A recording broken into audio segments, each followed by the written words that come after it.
तो दोस्तों टाइटल देखकर तो आपको पता चल ही गया होगा कि आज हम बात करने वाले हैं जानतीलाल चंपकलाल गड़ा के टॉक्सिकनेस के बारे में, जिसको देखा बापूजी और सब चाचा जी कहते हैं। वैसे तो चंपकलाल को हमेशा से बहुत सुलझा और संस्कारी आदमी दिखाया गया है, पर आज हम इसी राज पे से पर्दा उठाएंगे कि ये कितने बड़े वाले ठरकी और टॉक्सिक फादर है। तो वीडियो स्टार्ट करने से पहले मैं आप सबको बता दूं कि ये वीडियो सिर्फ एंटरटेनमेंट पर्पस के लिए, हम इस वीडियो में किसी भी कैरेक्टर्स को पर्सनल रेट नहीं दे रहे।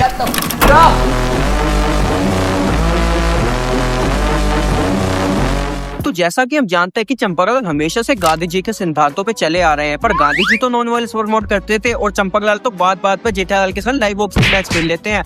पर उससे याद आया, अभी तो गांधी जी और रावण का कलैब हुआ है ना, मतलब एक तरफ नॉन वायलेंस और दूसरी तरफ फुल वायलेंस। कह रहा है पहले गांधी जयंती मनाई जाएगी, इस मूर्ख को बताओ पहले दशहरा मनाया जाएगा। सुन बेटा, बेटा कैसे बोला तू मुझे, मैं तुझसे 1000 साल बड़ा हूँ।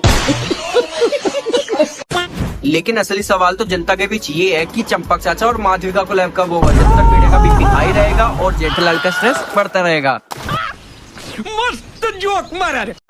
तो दोस्तों हम ये बात मानने से बिल्कुल इनकार नहीं कर रहे कि जेठालाल गलती करता है तो चंपक चाचा उसे डांटते हैं। यहाँ तक चंपक चाचा एकदम सही है, बट चंपकलाल का असली दोगलापन तो वहाँ नजर आता है जब वो अपने ड्रीम की वजह से जेठालाल को डांटने लगते हैं। जैसे एपिसोड नंबर 2499 में बापूजी जेठालाल को सेनेरिका आइलैंड के लिए रवाना करके घर आकर सो जाते हैं और तब चाचा जी को आता है सपना कि जेठालाल 100 करोड़ का घपला करके देश छोड़ के भाग गया और पुलिस उसे ढूंढने आई है और साथ में न्यूज वाले भी आए हैं जो चाचा जी पे आरोप लगा रहे हैं। और इसी कहानी को घुमा फिरा के उनकी बातचीतों पे और ढूंढने के चक्कर में ये कहानी को 6 दिन तक कंटिन्यू करते हैं। और फिर चंपकलाल और चप्पू दोनों सेनेरिका आइलैंड चले जाते हैं और वहाँ जाके ये जेठिया का कान पकड़ के उसको गोकुल धाम में लेकर आते हैं। और उसके बाद हमारे सिद्धार्थों पे चलने वाला चाचा जी खुद ही अपने बेटे को अपने हाथों से पकड़ के पुलिस के हवाले कर देते हैं और पुलिस जेठिया को पकड़ के ले जाती है। और उसके बाद हमारे को दिखाया जाता है कि जेठिया जेल में से चिल्ला रहा है और बापूजी की एकदम से आंख खुलती है, उन्हें पता लगता है अरे बाप रे ये तो सपना था। पर फिर भी उन्हें अपने आज्ञाकारी बेटे पे शक होता है। मतलब एक तरफ चंपकलाल अपने बेटे को आज्ञाकारी भी कहता है और दूसरी तरफ उसी पे शक करता है।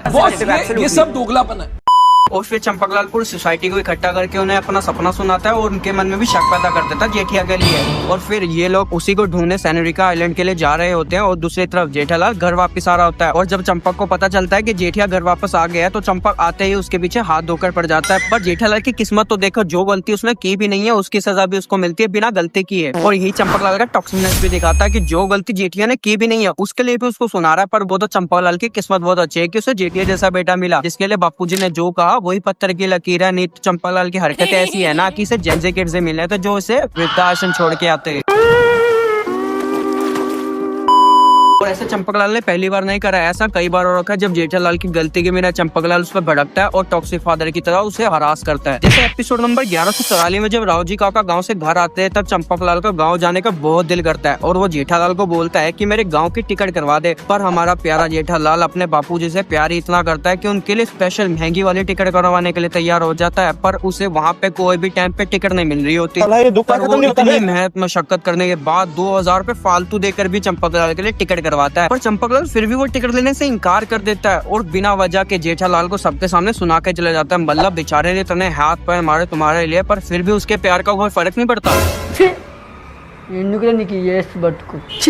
बहुत जगह जहाँ चंपकलाल को अपने बेटे जेठिया की साइड लेनी चाहिए थी, पर फिर भी वो दूसरों की साइड लेता है बिना जाने की गलती किसकी थी। तो ऐसे बहुत सारे हादसे हैं और पुराने छोड़ो, आप रिसेंटली वाले ही देख लो जो एक गणेश जी वाली स्टोरी चल रही है। इसमें जब जेठालाल को चिंता होती है कि क्या टप्पू का आइडिया काम भी करेगा तो वो अपनी टेंशन अपने बापूजी को बता रहा होता है, पर नहीं, फिर भी वो उसको डांट देता है। मतलब भाई तुम्हारे सिद्धांत तेल लेने गए हैं क्या? कंट्रोल। और अगर टप्पू को बिगाड़ने के पीछे सबसे बड़ा किसी का हाथ है ना तो वो चंपकलाल का ही है, क्योंकि जब जेठालाल टप्पू को डांटता है या उसके कान पकड़ के उसको सही करने की कोशिश करता है तो चंपकलाल जेठालाल की वाट लगा देता था। और ये टप्पू के बचपन से लेकर आज तक चलता आ रहा है। पर वो मैं तो भूल ही गया, इसका बचपन तो अभी तक खत्म ही नहीं हुआ। और अब चलते चंपकलाल के ठरकीपन पर, क्योंकि वैसे तो चंपक चाचा बहुत संस्कारी है पर शो में हमें कुछ ऐसे सीन भी देखने को मिले हैं जहाँ चंपक चाचा की डार्क साइड नजर आती है। मतलब नजर की बात कर रहा हूँ, समझ रहे हो ना? जैसे कोमल को आई लव यू का मैसेज करना या कुछ सीन में बातें कहीं और आके कहीं और होना, या माधवी और चंपक की मीम्स लव स्टोरी या अंजलि और चंपक की मीम लव स्टोरी। और ये सब चंपकलाल का ठरकीपन दिखाता है। और अब तो फुल इंटरनेट पर ट्रेंड भी चल रहा है कि Champaklal ex Madhavi love story और Champaklal ex Anjali love story. मतलब चाचा जी आप तो सोसाइटी के लवर वो ही निकले। इन ठरकी मीम्स के बारे में हम बात करेंगे पार्ट 2 में। अगर आप चाहते हैं कि हम चंपक चाचा ठरकी मीम स्पेशल लेकर आए तो कमेंट में लिख दो। ठरकी चाचा नंबर 1। मैं मिलता हूँ आपको अगली वीडियो में, तब तक के लिए जय हिंद जय भारत, गुड बाय। आपके सामने एक बड़ा सा रेड बटन है।